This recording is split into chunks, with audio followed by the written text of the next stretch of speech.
Selamat siang pemirsa, Presisi Siang kembali hadir edisi Rabu 30 Oktober 2024. Selama 1 jam ke depan kami telah menyiapkan sejumlah informasi terkini. Bersama saya Brigpol Intan Anansi, kita lihat dulu 3 berita utama siang ini.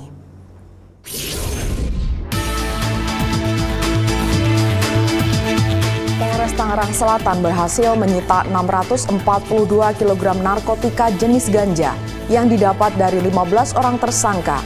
Terdiri dari 11 pria dan 4 perempuan di Kabupaten Tangerang dan Pasawahan.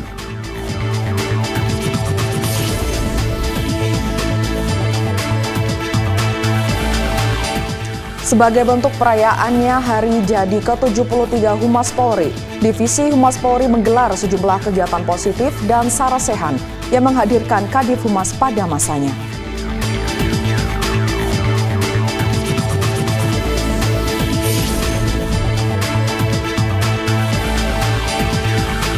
Dalam rangka memperingati hari ulang tahun ke-79 Korps Brimob Polri, Satuan Brimob Polda Sulawesi Tengah menggelar kegiatan relaksasi, hipnoterapi, dan bakti sosial pada Sabtu lalu.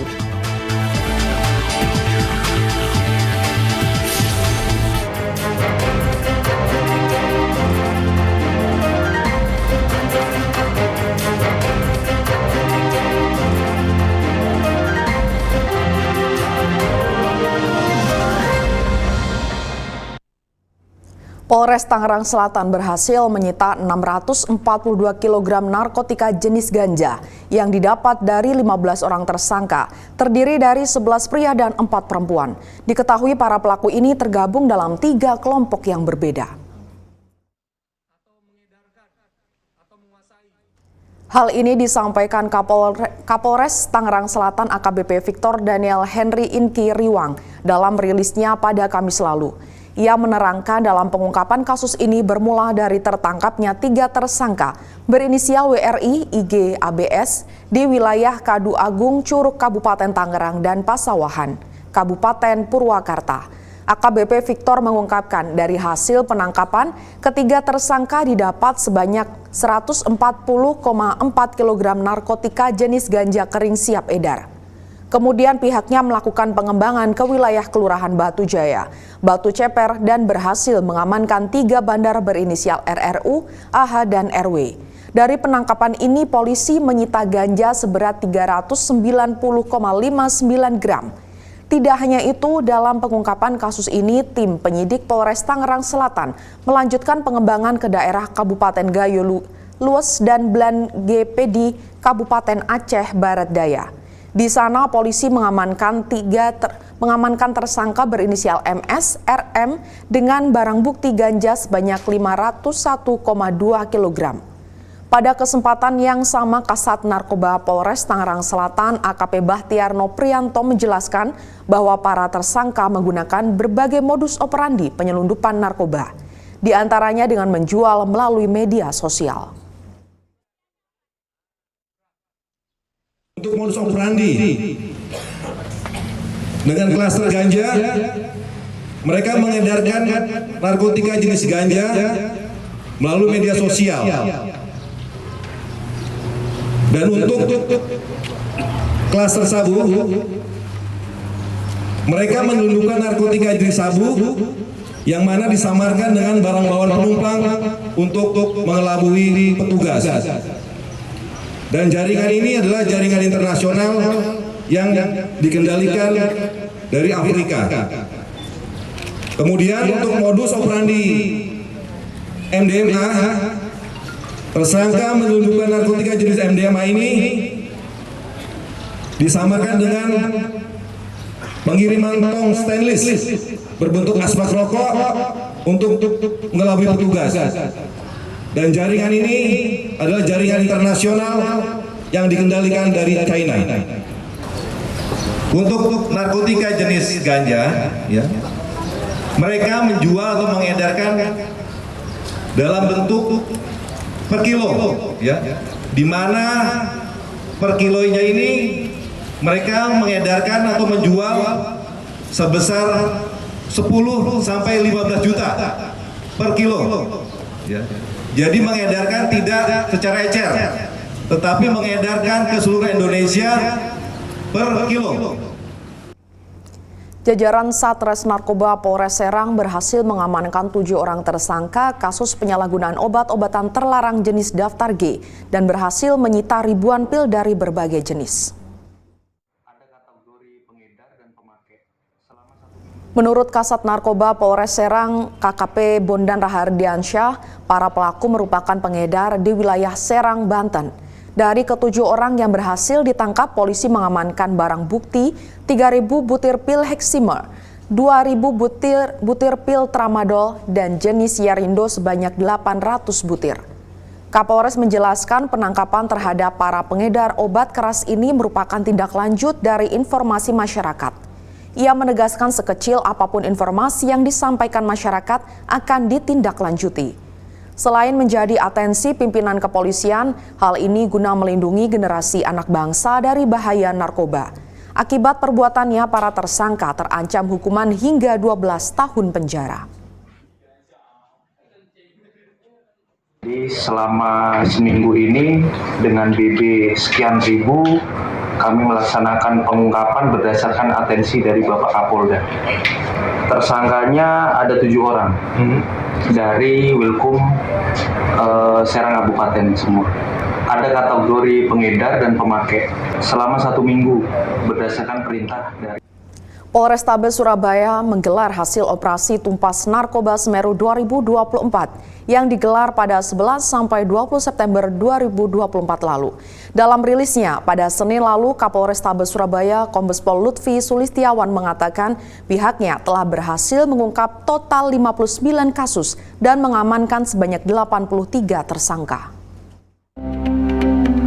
Hari ini adalah kita rilis hasil operasi Tumpas Narkoba Semeru 2024. Ini terhitung mulai tanggal 11 September sampai dengan 22 September 2024. Selama pelaksanaan operasi, kita berhasil mengungkap sebanyak 59 kasus. Itu terbagi 2. Yang pertama, kasus yang diungkap oleh jajaran Polres Satres Narkoba sebanyak 36. Kemudian untuk jajaran Polsek sebanyak 23 kasus diungkap selama pelaksanaan operasi. Nah, selama kegiatan itu ada 45 tersangka yang dijaring ataupun dilakukan penangkapan oleh Satres Narkoba.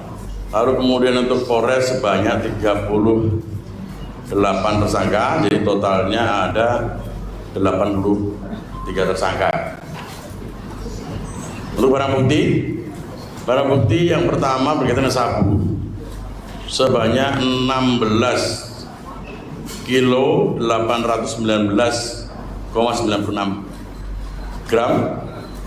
Kemudian ganja sebanyak 3.000 gram 796,12 gram. Selain itu ekstasi ini juga cukup banyak, 915 ekstasi, butir ekstasi. Kemudian untuk serbuk ekstasi sebanyak 2,58 gram dan pil kopro sebanyak 148.920 butir. Nah, ini kalau kita hitung secara ekonomis, selama pelaksanaan operasi Tumpas ini telah menyelamatkan, kalau kita hitung dari kalkulasi jumlah BB yang disita, lalu kemudian kita asumsikan dengan jumlah korban yang kemudian dimungkinkan menggunakan sabu dan ganja tersebut, maka kurang lebih 400.000 jiwa sudah kita bisa selamatkan dari korban narkoba ini. Dan kita estimasi untuk nilai ekonomis sebesar 35 miliar rupiah.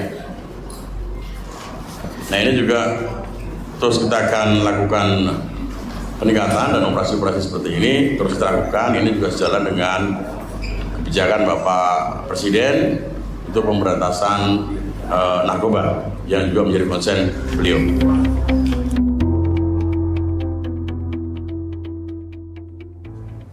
Kapolda Bengkulu Irjen Pol Anwar secara resmi membuka fokus group discussion yang bertemakan upaya penanggulangan maraknya geng motor dan kenakalan remaja pada lingkungan sekolah.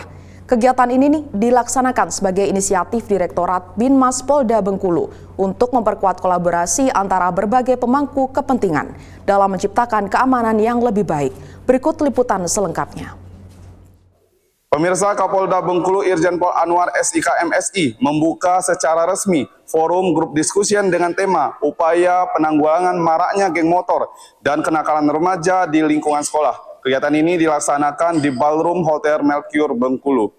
Acara dihadiri oleh PLT Gubernur Bengkulu, FKPD Provinsi Bengkulu, Ketua MUI Provinsi Bengkulu, serta pejabat utama dan auditor Polda Bengkulu. Selain itu, perwakilan dari sekolah-sekolah di Kota Bengkulu turut hadir menunjukkan kepedulian bersama terhadap masalah ini. Dalam sambutannya, Kapolda menegaskan perlunya komitmen bersama untuk mengatasi meningkatnya aksi kekerasan melibatkan geng motor di kalangan remaja. Kapolda mengingatkan bahwa dampak sosial dari fenomena ini mencangkup peningkatan tindakan kriminal, gangguan ketertiban yang dapat menimbulkan rasa ketakutan di masyarakat. Oleh karena itu, ia mengajak seluruh elemen mulai dari keluarga hingga pihak sekolah dan tokoh masyarakat untuk bersinergi dalam menghadapi tantangan ini. Sementara itu, PLT Gubernur Bengkulu Rosjonsah menyampaikan upaya terima kasih kepada pihak kepolisian, khususnya Kapolda Bengkulu Irjen Pol Anwar SIK MSI atas respon cepat mereka dalam menangani fenomena geng motor yang semakin mengkhawatirkan.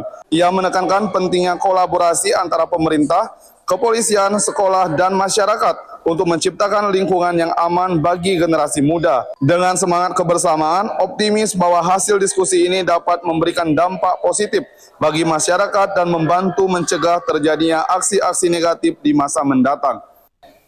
Demikian informasi yang dapat saya sampaikan dari Ballroom Hotel Mercure, Polda Bengkulu. Saya Bribtu Harneno Kasturi melaporkan untuk Polri TV. Polda Metro Jaya mengonfirmasi temuan 92.300 pengendara terjaring sepanjang pelaksanaan Operasi Zebra Jaya 2024. Lebih dari 21.000 pelanggaran dilakukan oleh pengendara roda 2 dan 29.000 lainnya dilakukan oleh pengendara roda 4. Operasi Zebra Jaya 2024 sepanjang 2 pekan telah usai digelar oleh Polda Metro Jaya. Kabid Humas Polda Metro Jaya, Kombes Pol Ade Arisham Indradi mengkonfirmasi sejumlah temuan sepanjang pelaksanaan Operasi Zebra Jaya di tahun ini. Pada Operasi Zebra Jaya 2024, Polda Metro Jaya berhasil menindak 92.300 pelanggaran di lapangan. 26.441 pelanggaran yang tidak berpotensi mengakibatkan kecelakaan, diantaranya langsung mendapatkan teguran simpatik dari petugas. Tidak hanya itu, 50.900 penilangan juga dilakukan petugas kepolisian Polda Metro Jaya menggunakan ITLE statis dan 14.956 pelanggaran yang ditindak dengan ITLE mobile. Jika kita ingin melihat jenis pelanggaran apa yang paling mendominasi yang dilakukan oleh pengendara roda 2, ya, itu yang paling tinggi adalah tidak menggunakan helm SNI. Nah, ini ya. Jadi helm itu untuk melindungi kepala kita, kepala pengendara.